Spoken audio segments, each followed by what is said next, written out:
Great. So welcome, everybody. Great to be here. As many of you will know, my name is Lee. I'm one of the Clear coaches here with ClearAngel.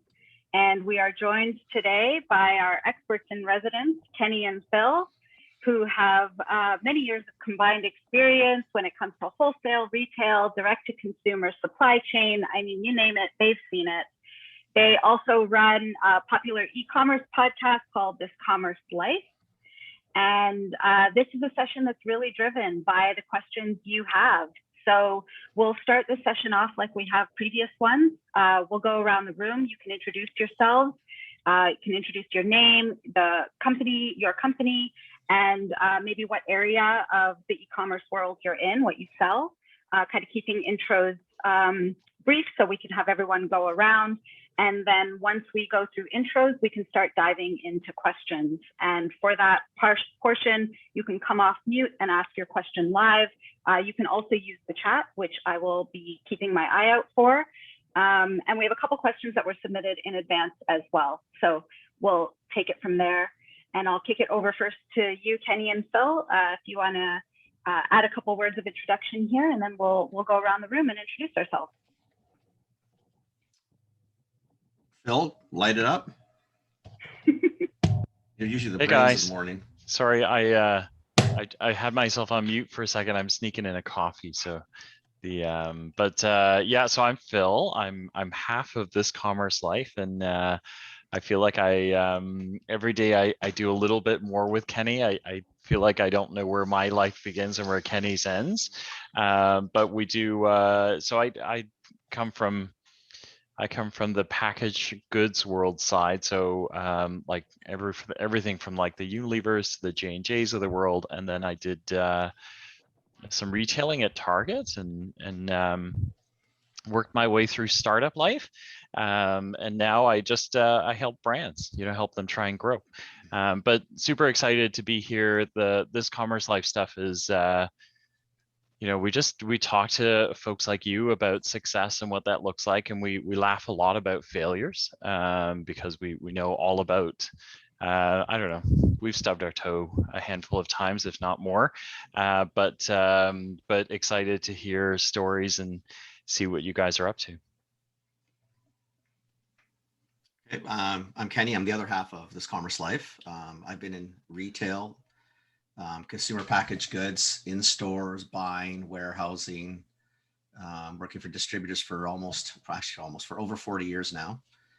I was a buyer with London Drugs for 26. I've done a lot of stuff. Most of my world's been around retail and consumer packaged goods. It's what I like. I like to do it. I like walking stores. I like walking warehouses. I like looking at things. Like Phil, same thing. It's just, it's the stories. We just like to hear what people are doing. And like, if we can help, we love helping people. Like to see what we can, we've stubbed our toes, broken our noses, banged our knees, we've been hurt a few times, but you learn as you go. So hopefully if you're still in learning mode, you get some insight so you don't stub a toe too hard. You're going to, but not too hard.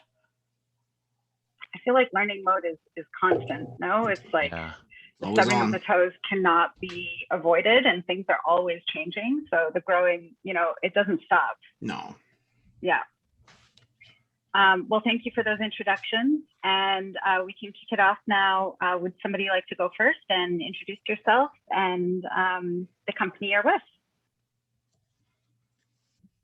I will. This is April. I am the founder of the Bling Barn Boutique. We are an e-commerce boutique, as it says in the name, but more than that, we pride ourselves on building a community on social media and kind of integrating the social aspect back into shopping, because shopping should be an experience, but with the way things have changed, obviously a little bit of that is lost. So our main focus is building the community and putting the social element back into shopping.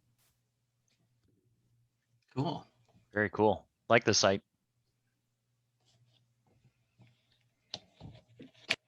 Thanks, April. Who would like to go next?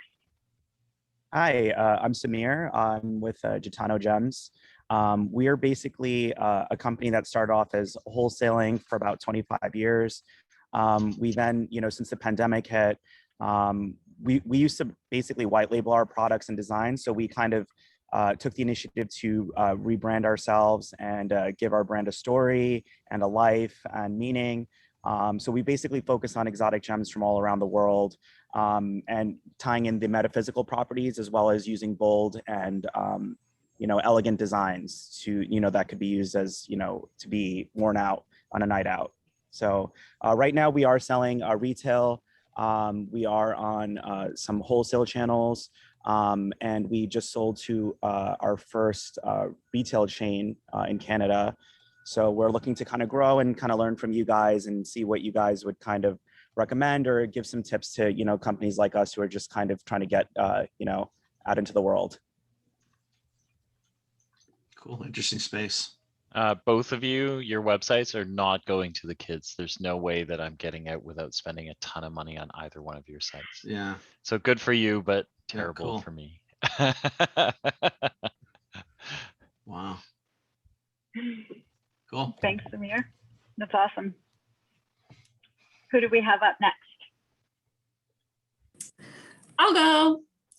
Hi, I'm Amy, and I own a company called Dirty Jane. It's gear apparel for women. And yeah, I'm keep it short. It's just what it is. We support women in biking, getting out, feeling good about themselves, being healthy. And it's curated. So yeah, it's just technical, comfortable, stylish gear. Wow, this is too. cool. Yeah, Yeah. very cool. It's a Yeah. neat space too. Yeah. I'm working with a founder, Amy, that has just found mountain biking. Our first team event was to go mountain biking. And I work out a lot, but it hurt because I'm not I have a bike, I ride, but and that's all she's talked about. So I'm gonna send her your website. Super cool. Awesome, thank you. Yeah, yeah. Cool. Thanks, Amy. I can go next. Yes, please. So, hi everyone. I'm Neha from Switch Grocery. My co-founder and husband, because we're crazy enough to work together, is also in the chat, and that's Brian. We curate, I don't know why this photo is behind me, but it's of our warehouse space. But we curate food products that you can't find anywhere else, so that are hard to source, hard to come across, all low carb or keto friendly. So I'm really excited to be here. We ship all across Canada. We're not in the US. We tried that and failed, speaking of failures. And so just excited to be here and learn from Phil and Kenny. We're going into our biggest fall season. So I'm here to learn from all of you and let you know what I've done wrong, so you don't waste money. Thanks. She's very humble, but she hasn't really done that many things wrong. No, she's actually done a lot of She things might be really right. crazy. That's true. Which she totally knows from us. And Brian, you're a brave man. We haven't even met you yet, but no, but really cool, Neha. Like cool story. Thanks, guys.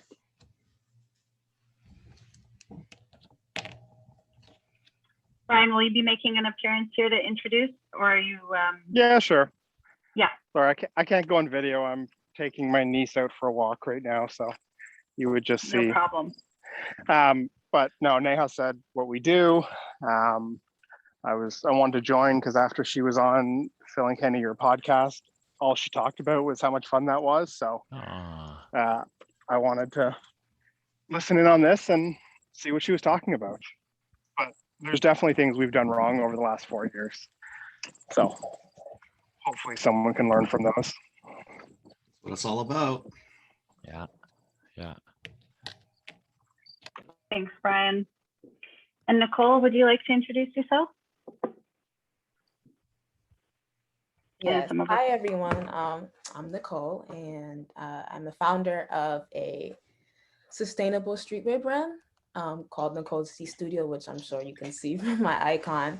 But we focus on sustainability and innovation in gender-free streetwear and accessories, and just recently started branching out into the home decor industry. So this is my first time being in this Zoom, and I'm really excited to hear and learn from you all. Just snooping on the webpage too. Yeah. That's cool too. It's funny. Kenny and I were just talking about this on our podcast. Sustainable growth. Yeah, How you get trying there. really how to figure this one out. Yeah.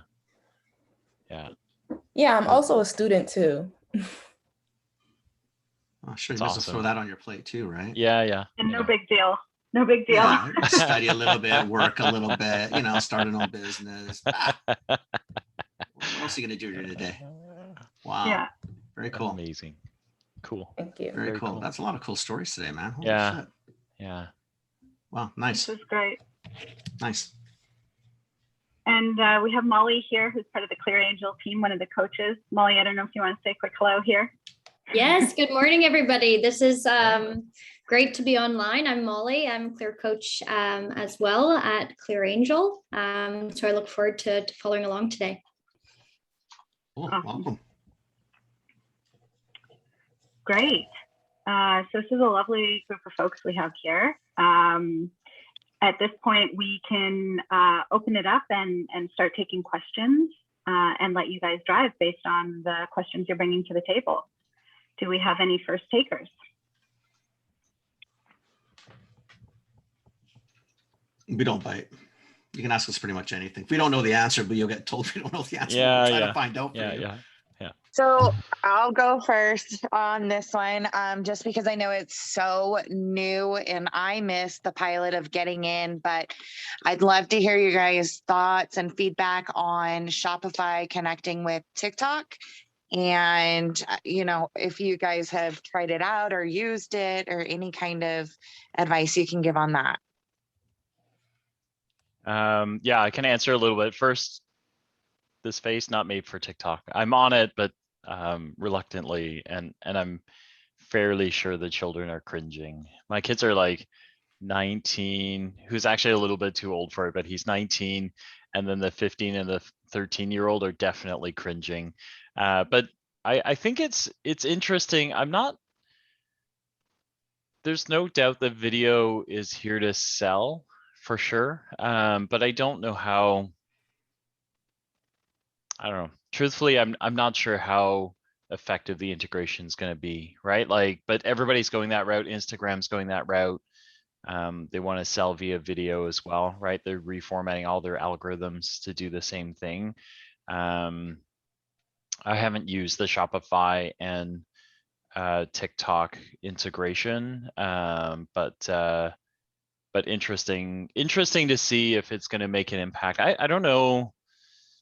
I feel like TikTok right now, it's been very recreational. Obviously, it's fun to watch, and they have the right engagement, so they're learning a ton from consumers. So if anyone's going to be able to do it, it'll be them. But I feel like right now, people want to hear from influencers, and they want to be able to, they want to be able to learn about products. So I don't know about selling. I'm unconvinced. I'm not sure that you need an integration from Shopify. I guess it's more my opinion, but yeah, I guess we'll see. We'll see how good the integration is. I'm of the age. I'm probably a little past TikTok. My kids are past TikTok. I'm not.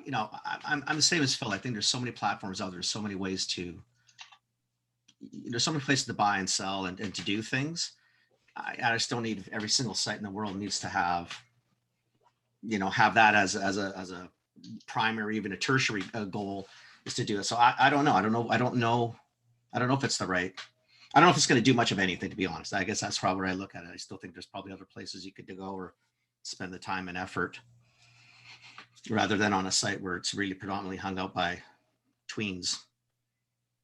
who do No, spend, and but whether they I spend in things, I completely don't know. agree with you guys because I struggle with the same thing where I feel as though I'm too old to be on TikTok and I don't have like enough creative talent to make all these videos, and I'd rather spend the time elsewhere. For me personally, I am seeing a huge return on Pinterest. However, with Pinterest, I'm not getting, I guess, the funnel traffic that I would like to see. You know, if I'm having 500,000 views per month on my either my pins or my store, whatever it might be. But figuring out how to transition those into actual customers has been a big gap for me. Are you kind of getting at least the normal, like, so 500,000, like, let's say you did digital campaigns and you just got an average return, like you probably get 1 to 2% of that converting into sales. Are you getting kind of those numbers or not really?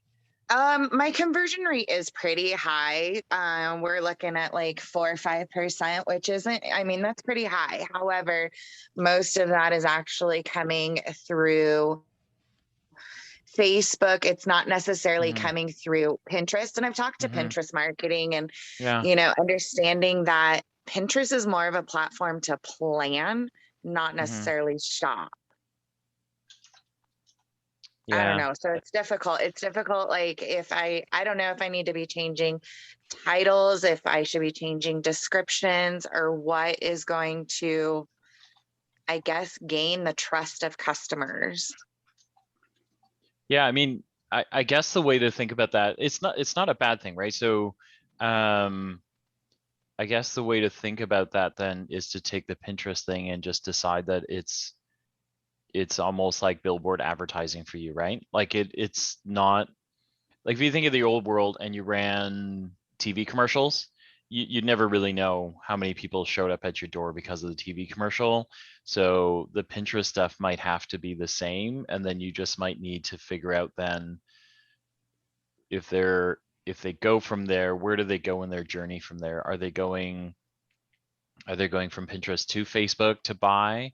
You know, or are they going somewhere else, you know, from Pinterest to buy? So it's more like the pathway, so you know how to lean into, like, it sounds like they're going from Pinterest to Facebook to buy.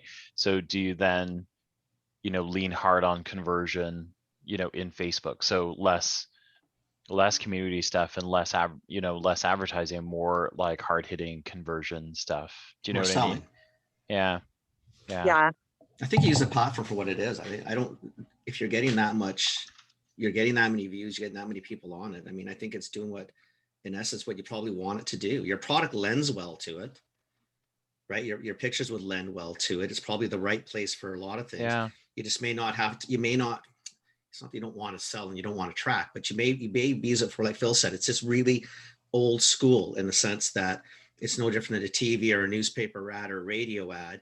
You weren't necessarily 100% sure what you were getting, but you know, it was designed to do what it was designed to do. You got eyeballs, you got people looking at it, you know, and you do it that way. And then hammer Facebook hard, or Instagram, or wherever else you are, and use those as your mediums to sell. But use Pinterest for what it is. It's a great billboard.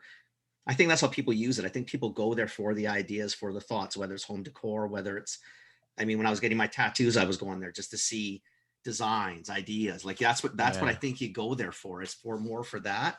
It's not necessarily to actually complete a transaction per se.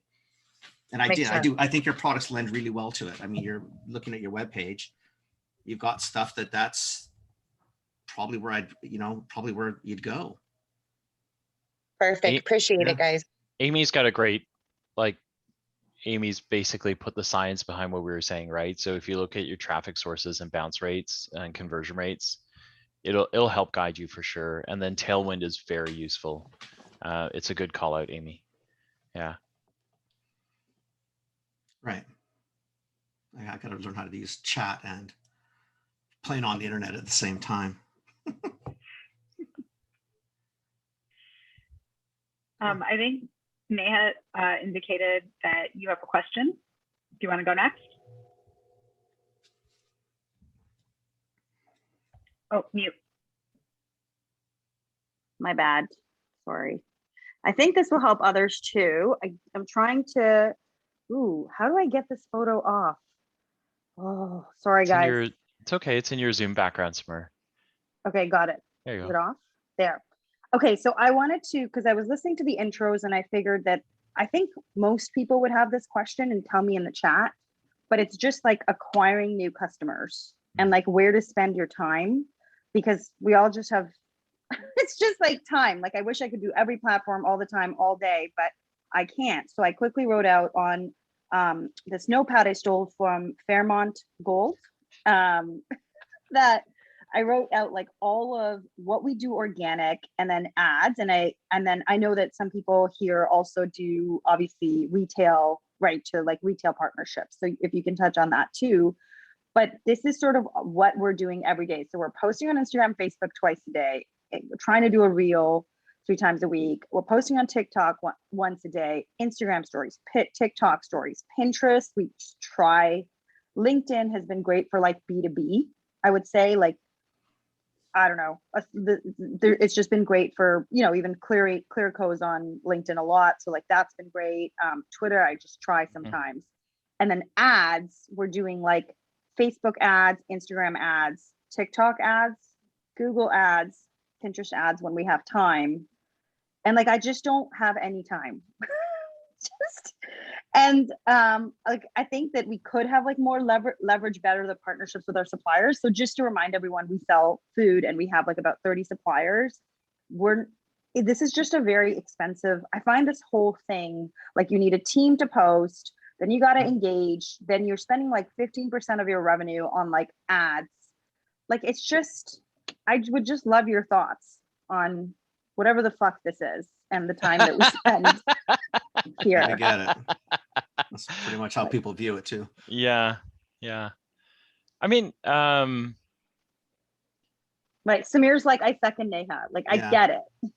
It's just, Samir, you're welcome to ask another question. Like, you can just come on screen and ask if you have any other questions.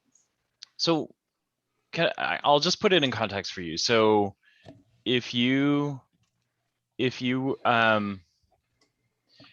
this 20 years ago, right, before we had the internet, you would spend the same resources or similar resources, right, on print, ad, radio. You would spend it on, you would spend it calling, right? Calling influencers, right, that might write articles, journalists, that, that sort of thing. So the time you're spending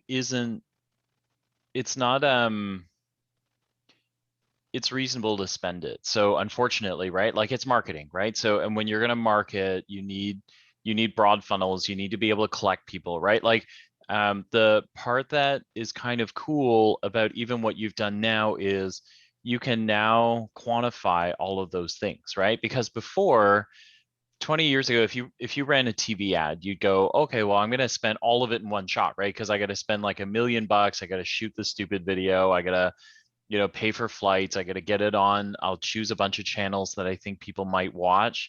I want it beside Friends, or I want it beside something, and then you would never really know what it converted for you, right? Like, because you kind of go, well, Friends got 2 million viewers last night on their episode, so I'm hoping that 45% of those didn't switch away the channel when it came to commercials and they saw my commercial. So what you're doing now is you're breaking it up into smaller bites. So every day, every week, you're doing more marketing and you're doing less bigger bets and a ton of smaller bets. But the thing is, you can now measure all of that. So like, I guess the thing I always tell brands is like, when you start, like the process that you've started, what you've got there is really essentially a marketing funnel, right? So you think, I'm doing all this broad scope stuff to drive many people into the funnel. And what really matters is what spits out the bottom. But what you want to do is now test everything you're doing, right? Like, so Instagram, for example, changed all their algorithms like a month ago, right? Like basically turn the world upside down. If you don't do reels now, you're losing followers, right? Because they're not seeing your stuff, right? If you're taking a picture and putting it out, you're probably not getting seen anymore, or not nearly as much as you used to, right? So it screws everything up. But it's cool because now you can be testing, you know what, I put out 3 reels a week. Does that work? Or like a bunch of brands that I've kind of helped along the way, 2 of them came back and said, hey, you know what, like we were posting organically 3 times a week. Now we went to 1 reel a week and we get just as many followers, right? So it's almost like you got to do the analytics around it. It's like some of the stuff that Amy was talking about really applies here. Is if you keep looking at the numbers, you keep testing, it'll kind of guide you to where you want to go, right? And then you start to figure out like where, like, so Pinterest, for example, was driving a ton of stuff for April, but they're not converting. So, okay, so where do they go from there, right? Like what happens to them, right? So that Pinterest now moves to like the top of your funnel, right? Because that's where I get 500,000 people looking at me, but that's not where they convert. So where do they go next, right? So where do I follow them down the pathway so that I know, oh, they shop in Pinterest, they get an interest, and they go to these 4 sites. Okay, well, now I can spend some money on those. Do you know what I mean? Like, so, but it's a ton of work. Like it's, like everyone says socials is, oh, just post it. It's not, right? Like if you don't have a plan and you don't know what you're doing, like about a month and you want to blow your brains out, right? Because you'll be like, I don't know what to post. Like, I think I'm just going to post crap in a bag and hope like somebody shows up, right? Because I'm just so sick of like iterating without knowing where I'm going, right? So yeah. But it's a good illustration. It's a good funnel. Like if you're not thinking about marketing that way, you want to think about marketing that way. You know. I But think the challenge, Neha, yeah. sorry, Phil. I think No, what go ahead. happens is it's like even in the old days, you didn't go. You lit up all the mediums you could, but you didn't have to do them all in the same 5 minutes. Yeah. The problem with social is the rabbit holes you go down. So 2 hours a day that you would normally, like if in the old days, if you did 2 hours a day, it was a pretty focused 2 hours, relatively speaking, because there wasn't a lot of rabbit holes to go down, even though you couldn't measure. So that was the, now it's rabbit hole after rabbit hole. So a 2 hour day is actually an 8 hour day, but to Phil's point, you can measure it. You just happen to measure the 6 hours that you probably shouldn't have been doing because you just went down a whole swack of rabbit holes. I think like Phil and I, because we work for we have a contract with a similar company, same company, and it's the same thing. I think just I try to focus in on probably just a few platforms at a time and do the same thing. It's the test. But I wouldn't go. I don't know if I think the problem today is everybody wants to be on everything all at the same time, and each one then becomes just all encompassing, and then it becomes really hard to do anything. And then all you're doing is, it seems to be, is posting and or watching things, which is great, but there's also business to watch, right? Marketing is a part of the business, but there's a fundamental business that still needs to be watched. And if all you're doing all day is doing that part, I mean, there's other parts that still need to be looked at, right? So does anyone ever have that problem of like fear of missing out? Like I'm just like, am I missing out by not? Because that's an internet. That's an internet problem, my dear. That's a social media problem. Every night I'm like, should I be on TikTok or something like that? But I really like the way you put it. So I basically go back to top of funnel and then see how all of these channels drive traffic. Yeah, I think that's the whole point. Is you just gotta take. You could spend all your life just going everywhere and trying to do everything, and the fear of missing out is a problem in society in general with social media. I think what you do is you pick 1 or 2 that you think might work and do what Phil says. You can see it, you can test it, right? And then if it doesn't work, well, don't do that. And if it does work, do more of it. And then maybe you take a look at similar platforms and see what they do, et cetera, right? But it's, I don't know. I mean, I watch Phil sometimes because he does more of the marketing side with the company work, and I do more of the operations. And it's just, you could just spend, my God, you could burn a day. Yeah. Just literally farting around. Yeah. And really at the end of the day, think, I don't know what I just did. It was a fun day, but quite frankly, I don't know where the hell I went. There's a lot of like, as you guys tune to your business, I think the other thing is there's some instinct in this too. Like you think of what Instagram did to all of us, right? They were like, hey, so we know that you might have liked this as a square picture app. We're not that anymore, we're just going to go to videos. So if you don't post videos, we don't really give an F who you are. I don't care. Everyone's like, I'm not what are talking to you you anyway. talking about? Like my entire marketing strategy circles around Instagram, and like, you just turned my world upside down, right? But like, you kind of, as marketer, if you put on the marketing hat for a second, you start to think, no, you know what? I still know my audience, right? So Right. I'm going to go where my audience is going to go. So the ones that go video and I'm not video, maybe they're not going to stay here. Maybe they go somewhere else. I got to figure out where they go, right? So you're going to do some of that really instinctual stuff as well. So, well, you and I've laughed at that, Phil. Like when they changed the Yeah. algorithm, they changed the process. yeah. I like taking pictures. I like stills. Mhm. I'm not a big video person. So what's going to happen if I'm a consumer of any of yours? I'm really not Instagram focused like I used to be. I don't do much on Facebook anymore, right? Mhm. I spend more of my time on LinkedIn. Now, whether you're going to talk to me on LinkedIn, because you're not going to make LinkedIn a Facebook or an Instagram, but you have to start to follow your crowd too. Yeah. Amy's got a distinct group of people that's buying from her. Nia has the same thing. April has the same thing. Nicole has the same thing. Like, you got to try to figure out where your peeps are.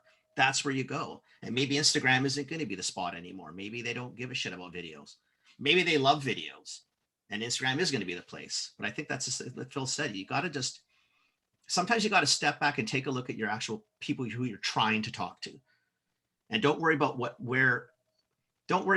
figure out in your head, like, where they are on the platforms. Are they going to Instagram anymore? And if in your head, your gut says, you know what, I don't have anybody on Instagram anymore because they hate this platform now, then test a few things. So You might be just it. want to see if they're Yeah. there, but otherwise don't Yeah. go there.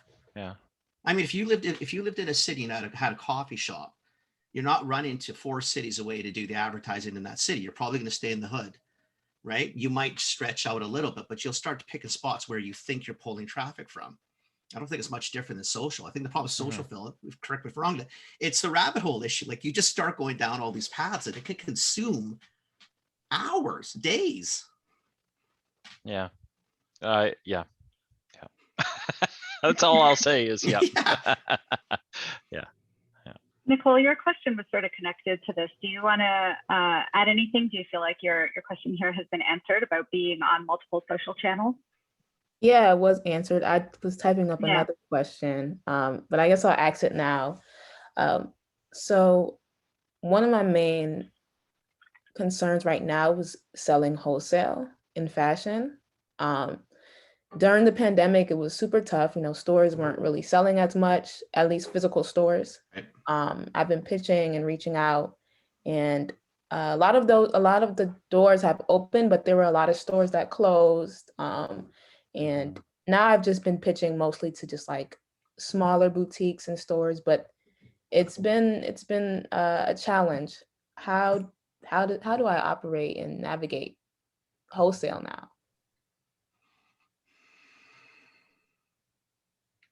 We sort of talked about this last night too, how, like, where's sort of retail going to go from the old school of, like, true bricks and mortar, where pre-pandemic, Nicole, you could have gone to a bunch of places and potentially buy.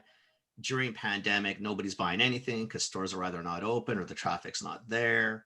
Now they're open, they're dealing with inventory that's a year and a half old, trying to get rid of that, or they're not open at all. Like, I've had success with e-commerce and stores that they'll list my products and then I'll just ship directly myself, or which is fine, but it's a lot of work and there's a whole bunch of costs involved in that. So, you're back to your traditional model is you can do it old school, where you're just calling on a whole bunch of independents or stores, right? You're going to them and trying to sell your stuff in, and it may be a buy sell. So you physically actually get to sell it. In 30 days, they pay you, as opposed to, they're just having you on your site. You're holding all the inventory, you're doing all the shipping, etc. Your challenge with that is now you may have 100 people that owe you money. And, if you thought social media takes up a lot of time, try to collect money. You really want to take up a lot of time. That's an interesting feat. But you also have, you might want to go to more of a distributor. There are tons of distributors in the food space or in the clothing space that call on specific stores that your products may lend well to, right? Where they do all the logistics for you. You may have to still do some selling, but at least you're not handling the movement of goods, the collection of payments, etc. But your margin structure changes when you do that, right? Because now someone else is in the middle and they want to be paid as well. So your model, the direct to consumer, is, I think, more of a definitively an online play. Direct to retail may be just a little challenging because I don't know if Phil's gonna be able to answer it. I don't know where it's gonna go in the next little bit. Yeah. I think we're just have to Where- see how this all plays out. Where would I find distributors? Because I've heard about it, but I've actually never known where to actually, find.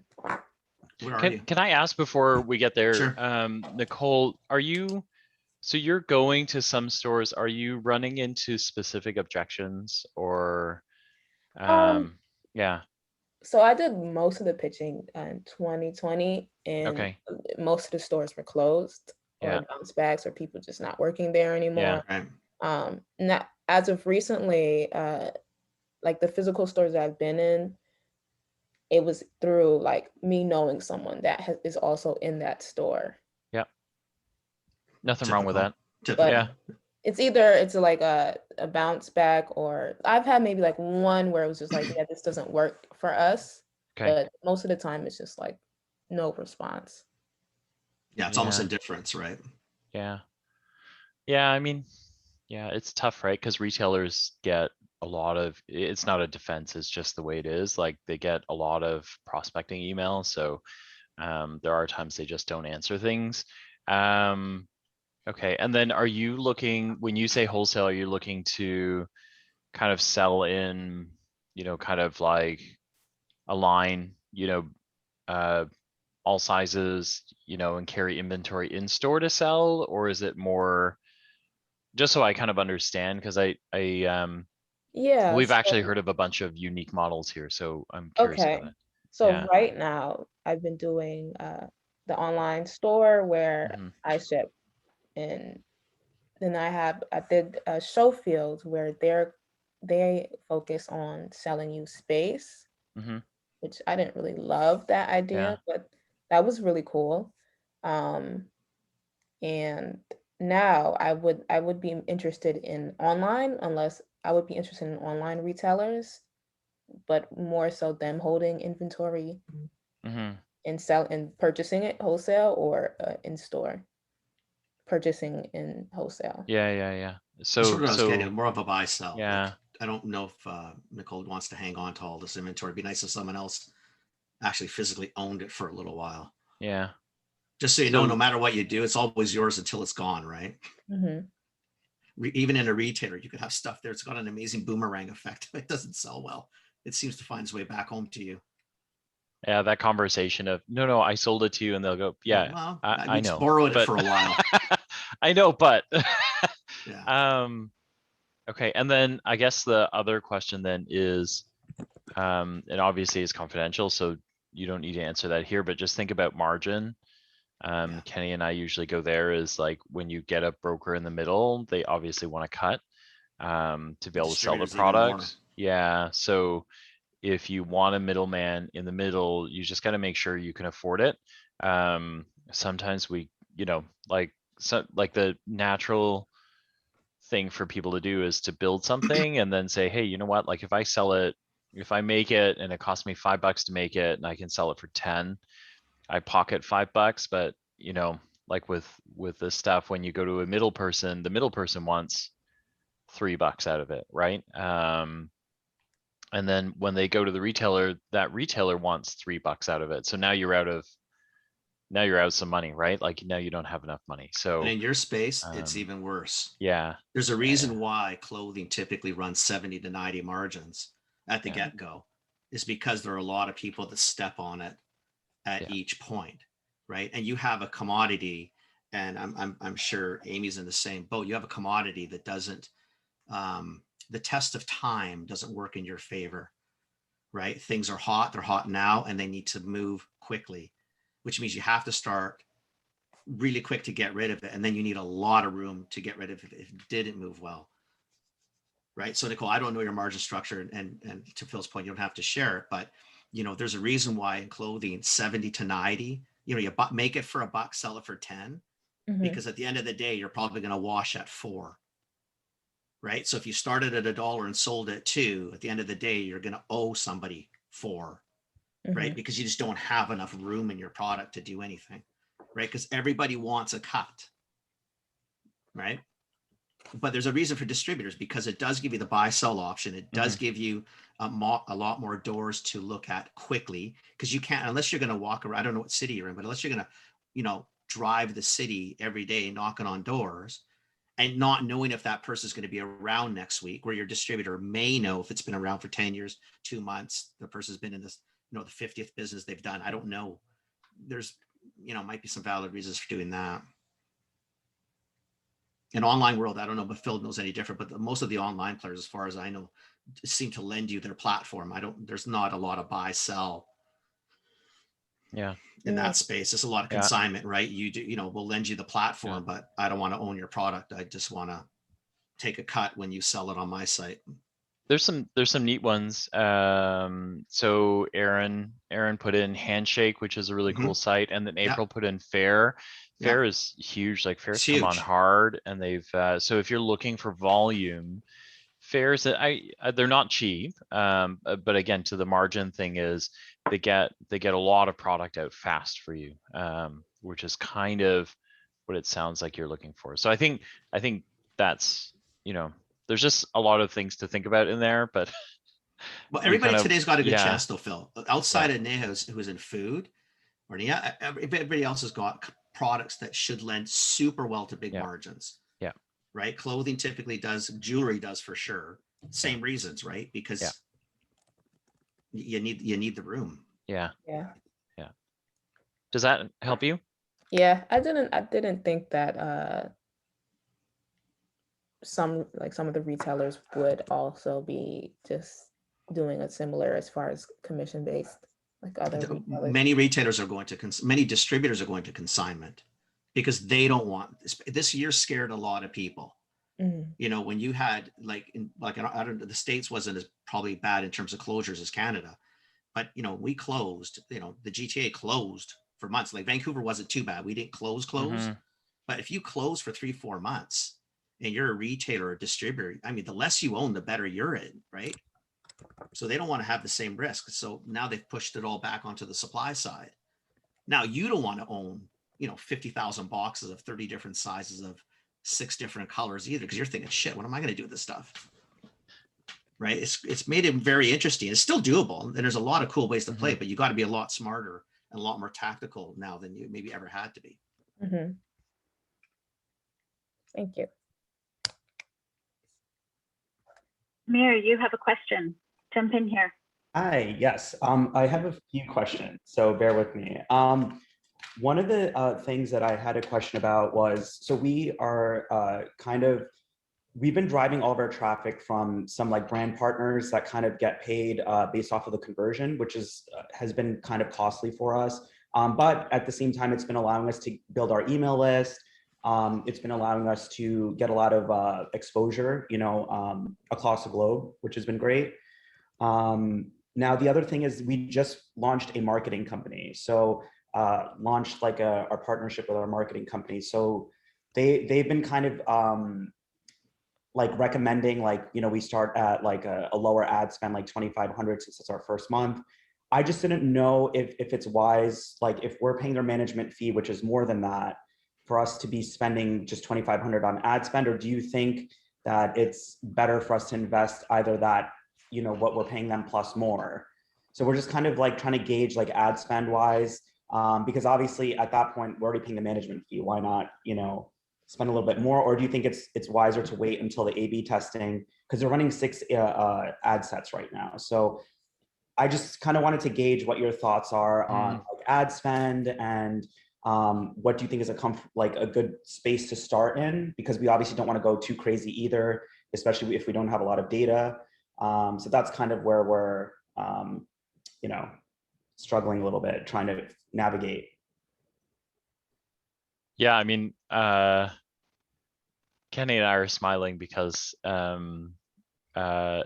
those things make us crazy. All of it, the ad spend amounts, and also the maintenance fee you have to pay.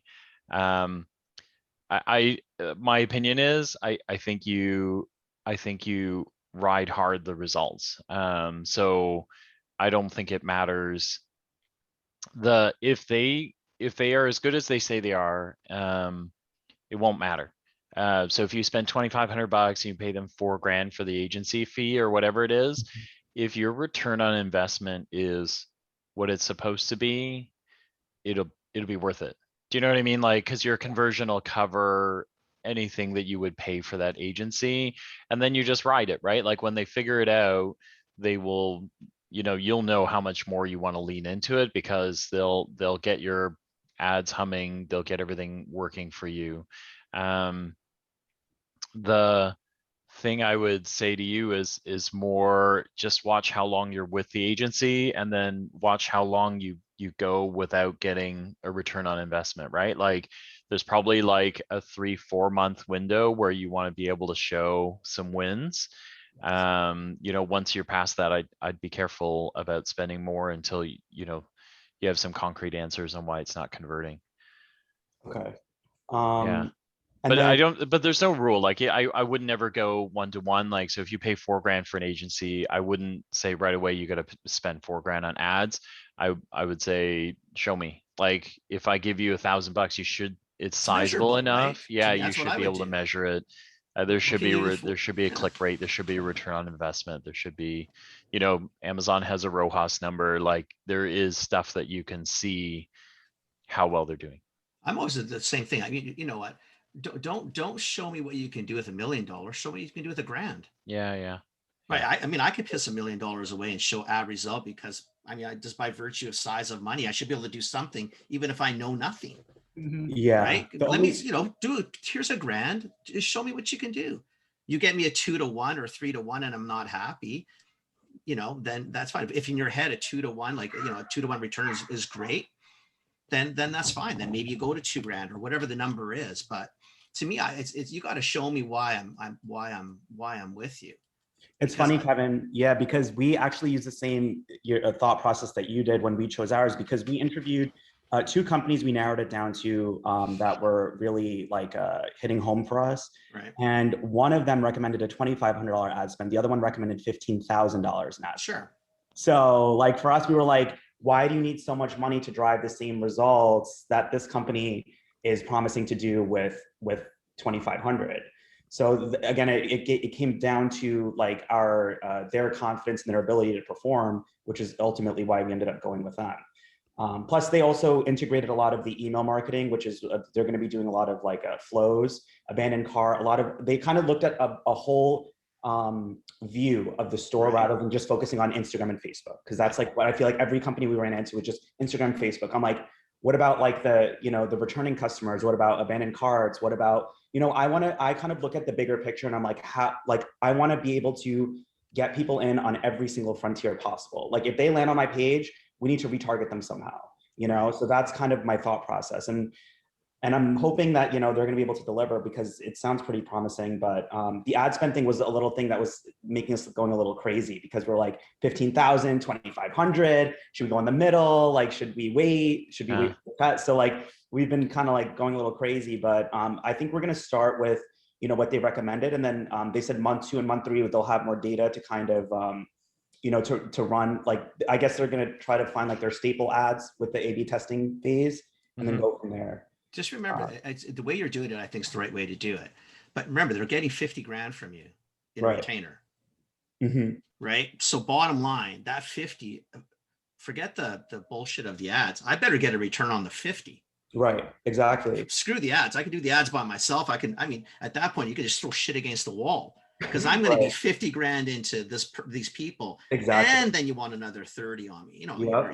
There's $70,000 worth of spend, or $80,000. I mean, what the hell do I get out of it? So I'm more with Phil. Like, I don't have a problem paying people what they're worth, but I want to know I'm getting $4,000 worth of something. And 100%. Then I also want to see what you can do with peanuts. Because any jackass can go buy ads with $1 million. Even I can do that. Right. Go get me some return on $1,000. Show me what you're worth. Right. It's too easy these days. Phil knows it, because they all come out, and marketing companies will say, $4,000 a month, and then we'll do Instagram, Facebook, and the same what you said, but they're all saying that. Yeah, they Well, are. Yeah. All of shit, them. then Yeah. go find me the guy to do it for $1,000 and I'll give him the $4,000 for the ads, because Exactly. the money's the Yeah. money, right? Yep. I just think you really got to be on people today. I think more than ever, you've got to be on the people. What am I getting for the base retainer? And how are my ads converting? What's my number? And I love the fact you're going after the email, especially in your space. And this might be even for Nicole and probably for Amy as well, is that because you have products that lend really well to multiple or repeats, right? I like clothing. I don't typically veer too far off the clothing I like.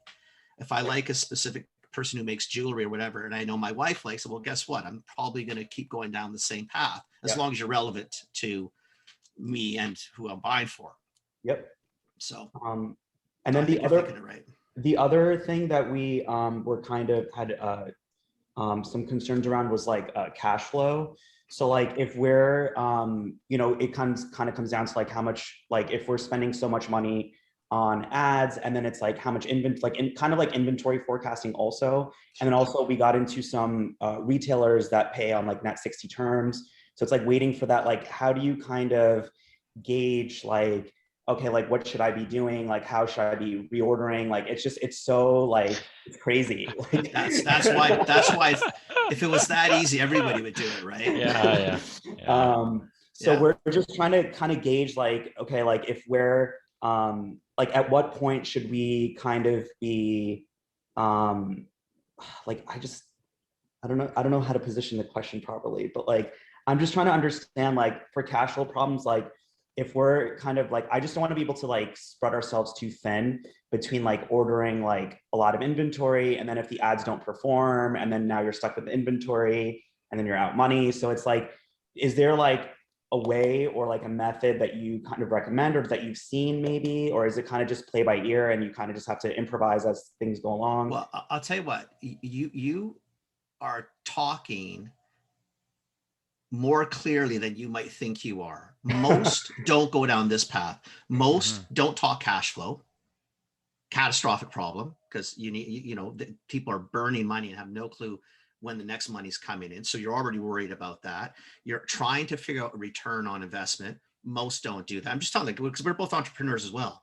And our failures came typically as a result of that. You know, you get an idea and you think you're going to make a business. Well, an idea is not a business. An idea is just an idea. Yep. The business is what you're talking about. I put $4,000 in and 2,500. What do I get? When those bills come due and my retailer or distributors are, you know, net 60 and quite frankly, probably net 90, you know, what, you know, the $4,000, I'm sure they want that every month. There's probably a net 100%. 30. Do you know what I mean? So the fact you're even thinking this way, I would probably worry about you so little in terms of that, because you're already thinking that way, which I commend you, because most don't. They just run down the path. You just buy shit and then you sell it and they think, well, I made money. And you're thinking, well, really take a look at it. Did you make any money? Right? Because the business isn't just about selling things. The business is about what you bank, not what you see. You can't bank sales dollars. Exactly. You only bank bottom line, right? 100%. There's something else in there. I mean, like, so the fact that you are down this path, like it almost leads you back to your answer a little bit, is I'd probably go super light on spend until they unlock the formula for you. Do you know what I mean? 100%. Like, so if you're 100%. worried about cash flow, I mean, everybody should be worried about cash flow. Everybody should. So unless it doesn't you're matter. not worried about cash flow. You know, but so once they unlock your return on investment and you can see some consistency, it probably allows you to make a bet on something bigger. Right. Do you know what I mean? Like, so, and then you can time that with lead times, right? Because I expect that, you know, in your biz, you probably can't order today and get it tomorrow. You know, if there's a 60 or 90 day, you know, like 120 day, whatever the lead time is, if you get a sense of return on investment or lift off your ads, it allows you to then play a little bit bigger. And then I would probably screw around with a bunch of intermittent big events until you really get it. Do you know what I mean? Like, it's a series of tests so that you can kind of get yourself to a very comfortable spot, right? Yes. All the big retailers do that, right? Like, the big retailers didn't just wake up and want to do Black Friday, right? Like, they tested what happens when I put a newspaper ad together, you know, and they, you know, the their behaviors are based on, kind of like the big guys are all 20 and 30 years of promo activity, right? Like, Right. what a flyer gets you, what an online ad gets you. Best Buy knows what happens when they put Labor Day sale on. They've got history, right? And if they didn't, they would test something small until they get it, right? So I would do the same. Awesome. Yeah. Anyway, good for you for watching cash Yeah. flow. Yeah. Seriously. I mean, most don't. So you're already Thank you. well on the road. Yeah. I try to look at the bigger picture before like moving forward. So it's like kind of also doing projections for like inventory, because there's like multifaceted things, because, our teams come from a different country, our pieces are designed in a different country. So there's so many logistics involved to make the whole operations run so smoothly that like when things get chaotic, I just want to set it up in a way that it's not like we're scrambling or like running like a chicken with its head's cut off, So What kind of entrepreneur are you though? That is so what you're not supposed to do. Yeah. Everything you said is what we're not supposed to do. We all supposed to run around with the chicken head cut off and just chaos. So, wow.